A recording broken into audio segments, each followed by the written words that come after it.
Oi gente, Amanda falando aqui, tudo bem?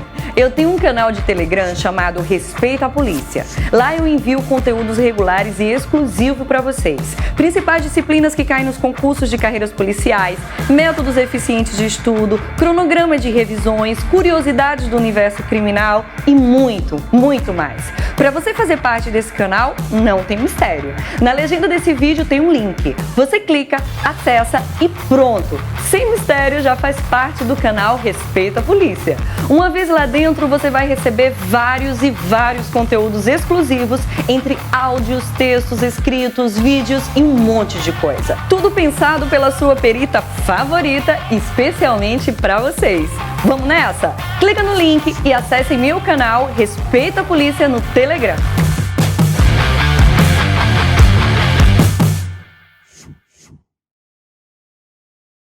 A pandemia da Covid-19 criou novos hábitos e impôs novas regras a toda a sociedade.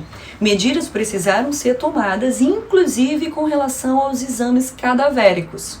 Os Institutos de Medicina Legal, os IMLs, são ambientes que requerem cuidados com a saúde e a proteção individual naturalmente. Agora imagina aí com o risco iminente de contaminação por um vírus que assola o mundo todo e fez muitas vítimas. Tem que se redobrar o cuidado. Para resguardar a saúde dos profissionais que atuam nos IMLs e visando a proteção e segurança dos médicos legistas e de toda a equipe, a Associação Brasileira de Medicina Legal e Perícia Médica orientou peritos em relação aos exames necroscópicos durante a pandemia do coronavírus. E entre essas medidas determinou a não realização do exame interno do cadáver, como a abertura do crânio, das cavidades torácica e abdominal durante esse tempo de pandemia, porque isso acontecendo facilita a disseminação e o contato com o vírus dos profissionais a partir de uma vítima. De acordo com a recomendação, é necessário sim manter a continuidade dos exames necroscópicos, eles não vão parar, mas para isso é necessário adotar medidas em que a Covid-19 não se dissemine, além de, claro, resguardar a saúde dos servidores da perícia oficial, que não para, né? O Código de Processo Penal observa que nos casos de morte violenta, eu já falei para vocês, bastará o simples exame externo do cadáver quando não houver infração penal que apurar, ou quando lesões externas permitirem precisar a causa da morte e não houver a necessidade de exame interno para verificação de alguma circunstância relevante. Isso está na lei. Segundo órgãos de saúde pública, durante a situação de pandemia, qualquer cadáver, independentemente da causa da morte ou da confirmação de exames laboratoriais, deve ser considerado um portador potencial de coronavírus. Importante ressaltar para vocês que qualquer pessoa falecida, mesmo que assintomática, pode ser portadora da Covid-19, gente. Inclusive, já houve confirmação de contaminação de perito médico legista aqui no Brasil por coronavírus durante uma necrópsia. O exame interno do cadáver, com a abertura do crânio, do tronco, facilita a contaminação pelo vírus.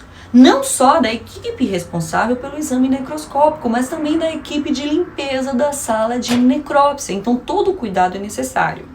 As determinações internacionais desaconselham a realização da necrópsia em casos de suspeita de infecção pela Covid-19 e que exames necroscópicos não têm sido realizados em casos de rotina nos países que foram mais afetados pelo vírus, como se verificou na China, na Itália e na Espanha.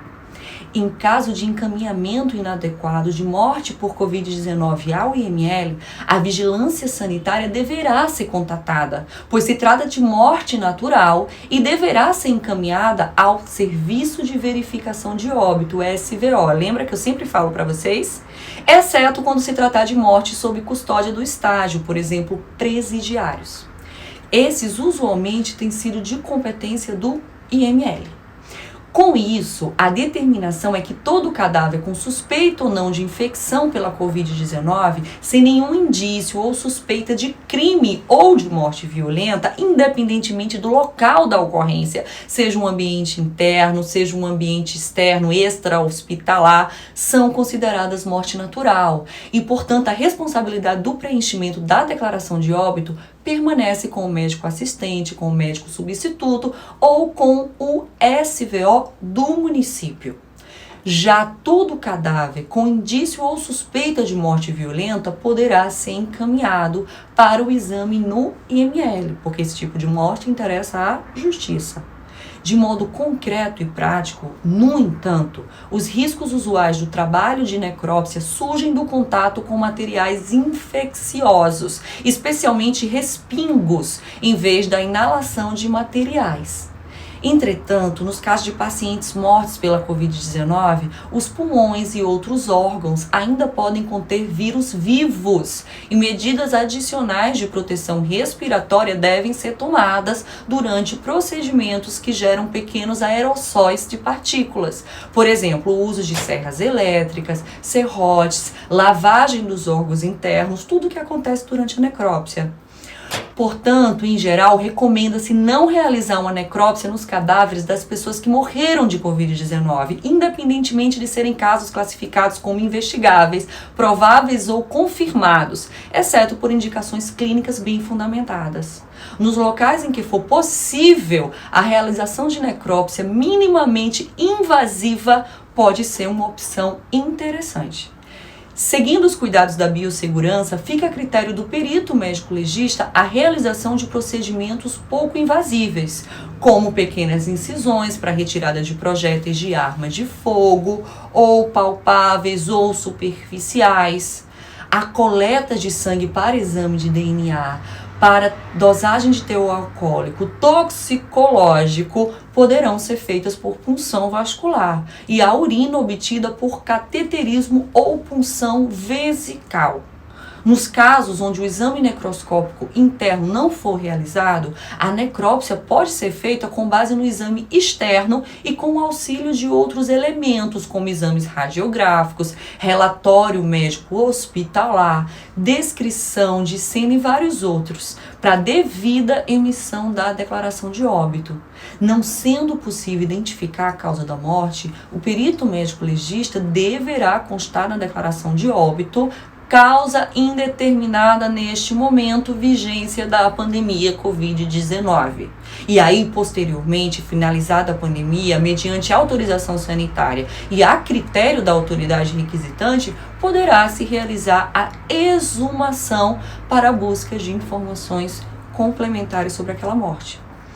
Gente, eu espero que tenha ficado mais claro para vocês essa nova recomendação, essa nova realidade dos IMLs. Especialmente se você tem um parente que, infelizmente, passou pelo IML nesses últimos meses. Isso gerou muitas dúvidas, muitas pessoas sempre vão me perguntando: Amanda, meu parente não passou por necrópsia e foi para o IML. Amanda, não abriram a cavidade torácica. Amanda, sempre me chegam essas perguntas. Então eu achei pertinente trazer essa explicação para vocês. É uma época completamente diferente da que vivemos. É uma época de pandemia, então existem uma série de novas recomendações que devem e precisam ser seguidas, tá bom, pessoal? Então, até o próximo vídeo.